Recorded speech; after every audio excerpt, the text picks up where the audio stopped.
I think I've switched my settings more in the past 2 seasons than I have in 6 years. And trust me, I feel that struggle. If you're like me, then you're hitting the settings menu more than your shot lately. But hey, where there's a Webby, there's a way. So today, we're diving deep into the perfect settings to level up your gameplay. And I'm not glazing shit. I'm about to give you the unfiltered truth on human-like aim assist and what the future holds for Fortnite. No fluff, just straight up facts to help you hit more shots.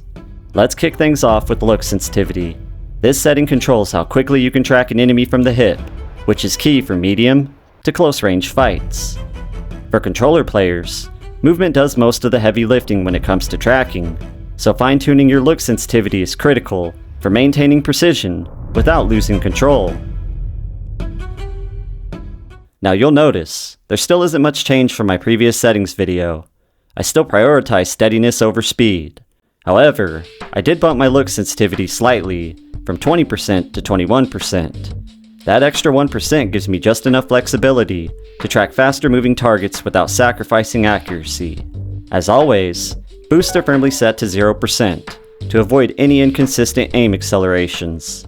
Now on to the juicy stuff, aim down sight sensitivity. This one's been an internal tug-of-war for me, ever since human-like aim assist threw a wrench in the controller aiming experience. Trying to hipfire precision weapons like the Oni shotgun or Sentinel pump feels like driving a car with a flat tire during a snowstorm. You're bound to crash. To compensate, I've started ADSing more frequently with precision weapons. Easy fix, right? Not quite. Just the other day, on a shot I've executed thousands of times, I completely lost aim assist after an ADS. All I did was make a micro adjustment, but it was enough to break the system. Now after a lot of testing, I think I did crack the code. Dropping my ADS sensitivity from 12% to 10% while keeping boost at 0% has been my sweet spot. Perfect balance of glue-like aim with precision shotguns and versatile tracking for ARs and SMGs. It's about knowing when to unscope and smoothly retract your target from the hip if your tracking starts to falter against a moving opponent. I'm not going to sugarcoat it though. The balance between controller and keyboard and mouse is non-existent right now. Controller hipfire instability gives KBM players a massive advantage, allowing them to land quicker, more precise shots. The only real edge controller players have is joystick movement, and that's assuming the KBM user isn't running a joystick setup. Our next setting is a relatively new one, Scope Speed Multiplier. This setting controls the tracking speed of scoped weapons once you aim down sights. The default setting of 1 was a bit too high for my liking, causing unnecessary sway and making it harder to stay on target with ARs and SMGs. By lowering it to 0.87, I found the perfect balance between tracking speed and stability, especially in those intense gunfights, where precision is key. I'm still running exponential settings, with aim assist strength set to 100% across the board. These settings are designed to maximize controller's greatest strength, precision movement. If these settings feel slow at first, remember, they prioritize control and accuracy. As I've suggested in previous videos, scale up your look sensitivity if you're not ready for advanced movement mechanics yet, but aim to keep it under 30%.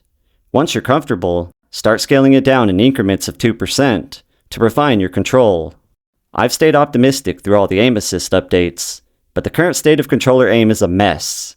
Epic's changes seem to hurt legitimate players far more than cheaters. Meanwhile, Zen users and other hackers are having a field day against those of us who chose to stay legit.